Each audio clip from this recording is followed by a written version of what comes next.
বিশ্বনবী সাল্লাল্লাহু আলাইহি ওয়াসাল্লাম মদিনাতে প্রথম যখন জুমার নামাজ পড়াতেন তখন আগে জুমার 2 রাকাত পরে 2টা খুতবা দিতেন, ঈদের নামাজের মতো।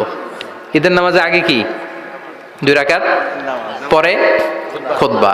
জুমার নামাজও ছিল এরকম, আগে 2 রাকাত নামাজ, পরে খুতবা। বিশ্বনবী আগে 2 রাকাত নামাজ পড়িয়ে খুতবা দিচ্ছেন, তখন মদিনায় দুর্ভিক্ষ, খাবার দাবার নাই। 1 মাস আগে দিহিয়াতুল কালবি আল আনসারী নামক এক সাহাবীকে দিয়ে বিশ্বনবী শাম দেশ থেকে কাফেলা পাঠিয়েছেন খাবারের দ্রব্যাদি আনার জন্য, পণ্য আনার জন্য। 1 মাস পরে তারা খাদ্যের পণ্য নিয়ে, মদিনাতে তখন দুর্ভিক্ষ, খাবারের দাম 2 গুণ 3 গুণ, খাবারের পণ্য নিয়ে কাফেলা ফিরে এসেছে জুমার টাইমে। তখন বিশ্বনবী জুমার 2 রাকাত নামাজ পড়িয়ে খুতবা দিচ্ছিলেন। কি করতেছিলেন?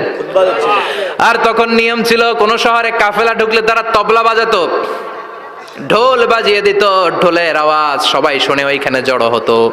যার যত